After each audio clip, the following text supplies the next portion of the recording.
ọlọ́jọ́ ìbí òní máa bọ̀ lójú agbo. Damilola Akinyemi ọmọ ìyá tíjà Pelebe Saamu Alajo. Damilola ló forin sí mi lẹ́nu tó ní kí n máa wí pé ẹ ṣe àyè ọpẹ́ yọ o, ẹ bá mi gbé ní ẹ ṣe àyè ọpẹ́ yọ, ẹ ṣe àyè ọpẹ́ yọ o, ẹ ṣe o àyè ọpẹ́ padà yọ. Damilola ló tún ní kí n máa sọ wípé I will never be ungrateful to you, Lord. I will never be, I will never be, oh. Will you ever be ungrateful to Jehovah? That means I will never be, oh, I will never be. Kékeré Damilola máa pẹ́. Ẹlòmíràn ti kú, ẹlòmí wà lẹ́wọ̀n, ẹlòmíràn ń rìn nílẹ̀ tí mọ́tò ti tẹ̀ka. Damilola ìwọ kò lè ṣàìṣọpẹ́, ìwọ kò lè ṣàìṣọpẹ́. Kòrè tí Jésù ṣe fún wa, ìwọ kò lè ṣàìṣọpẹ́. Dami ènìyàn ìbá fi gbé ẹ̀gbìn o, bí kò ṣe o Ọlọ́run tó lágbára. Dami ayé ìbá fi gbé ẹ̀gbìn bí kò ṣe o ọba tó ń jà fún ẹ. Dami ló forin sí mi lẹ́nu tó ní kí n máa sọ wípé thank you for not leaving me to the wishes of my enemy. Thank you for fighting my battle for me. Jehovah olùgbèjà, ògbéni níjà kẹrù òbò níjà, Jehovah tó jà fún Damilola o. Thank you for fighting my battle for me. Jehovah olùgbèjà. Ó di ilé onítẹ̀mí àtàtà. Damilola Akinyemi ọmọ ìyá tíjà, ọmọ nílùú Èkìtì, Adó Èkìtì ṣànílé, àwòtán Odunlade Adekọla. Dami ló forin sí mi lẹ́nu tó ní kí n máa wí pé bó jẹ́ ènìyàn ló dúró ni wọ́n ti máa sọ̀rọ̀, bó jẹ́ ènìyàn ló dúró ni wọ́n ti sá lọ, bó jẹ́ ènìyàn ló dúró ni wọ́n ti máa ṣeré kó. Onídúró mi ẹ̀ ṣeun o, onídúró mi ẹ̀ ṣeun o, onídúró mi ẹ̀ ṣeun o. Bó jẹ́ ènìyàn ló dúró ni wọ́n ti máa ṣeré, bó jẹ́ ènìyàn ló dúró ni wọ́n ti sá lọ, bó jẹ́ ènìyàn ló dúró ni wọ́n ti máa ṣeré kó. Onídúró mi ẹ̀ ṣeun o.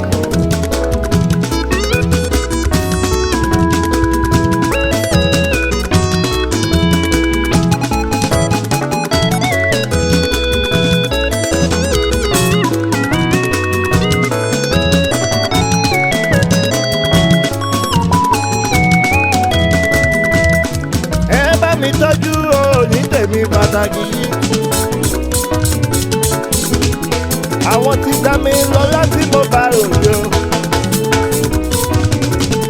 Ẹ ṣètọ́jú mọ́ mi Dami ìyá tíjà.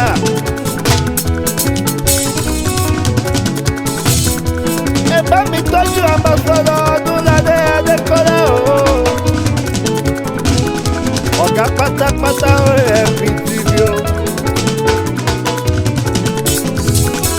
Ẹ ṣètọ́jú ọkùn Táíwò, ọmọ Adekọla ti fẹ́ Adéolú aláṣẹ píntù, Ṣeun Adéṣínà onítèmi, oyè ẹ̀kọ́ mi Bọ́lájí Kelvin. Ẹ tọ́jú gbogbo ọmọ OAFPTV. Ṣàlẹ̀ ó akẹ́ kárí ẹ̀, ọmọdé fìrè Fọláṣadé yọ síbí. Dàmọ́lá Kórèdé ìgbà fọ́, Akínrẹ̀mí Moses Dọ̀tún, Adéọlá Adékọ̀yà ẹlẹ́rìn ẹ̀yẹ, Kàbírù Adéyínká Àrínàjà, Ọmọ́tọ́lá Bámitélé ọmọ Núngó, Ọmọ́túndé Ògúnjímí ọmọ Ètí, Adekola Jẹ̀tù Oyèkànmí, gbogbo Ambassador ọdún ọmọ Adekọla. Kò ní bàjẹ́ fún mi lọ́lá ilé Olúmarè ọba. Nítorí Damilola Akinyemi, igi tàn wípé tí wọ́n máa lọ dúró rétérété. Olúwa kú iṣẹ́ o, Damilola, Olúwa kú iṣẹ́ o, Olúwa kú iṣẹ́ o wa. Igi tàn wípé tí wọ́n máa lọ dúró rétérété. Olúwa kú iṣẹ́ o. Ọ̀rọ̀ rẹ̀ mà dayọ̀ o, ọ̀rọ̀ rẹ̀ mà dayọ̀ o. Damilola, orí rẹ̀ mà sún wọn o, ẹlẹ́dàá tó ṣe wọn o. Mo ní ọ̀rọ̀ rẹ̀ mà dayọ̀, ọ̀rọ̀ rẹ̀ mà dayọ̀ o. Damilola Akinyemi, jẹ́ ìsáré bá ọ délé bàbá rẹ̀. Adó Èkìtì nílé bàbá tó bí ọlọ́mọ. Damilola, ọmọ Adó ọ̀rá amúkẹ́ra sábẹ́wù jẹ́. Ìkàrà fèjì sínú àgbàgbà. Dèbí ṣùkókó nílé bàbá ti rẹ́ ní. Koríko ló lalẹ̀ ò lójúde àwọn ẹlòmíràn. Àpáta ńlá ló lalẹ̀ ò lójúde àwọn bàbá ti rẹ́. Ni wọ́n fi pè ọlọ́mọ olókè méjì takọtabo lórí ara wọn. Ọmọ ewé oṣù, ọmọ àròrò oṣù. Ọ̀rìjọ́ kẹwìn pàṣẹ ní òtù yílà, oró tù yílà, ṣùgbọ́tùjù akẹ́rẹ́rẹ́ lọ́ọ̀kù. Ọmọ káwó káwó káwó, ọmọ wuyì wuyì wuyì. Damilola Akinyemi, ó ti gòkè gógóró, Olúwa ló gbé ọ̀gá. Ó ti gòkè gógóró, Olúwa ló gbé ọ̀gá. Lọ́lá Olúwa ò níbẹ̀lẹ̀. Ó ti gòkè gógóró. Damilola, you are a winner over poverty. You are a winner over sorrow. You are a winner over death. No weapon fashioned against you shall. Hey, you are a winner. You are a winner, oh. Damilola, you are a winner. Hey, no weapon fashioned against you shall. You are a winner. Lọ́jọ́ ayé rẹ̀ gbogbo.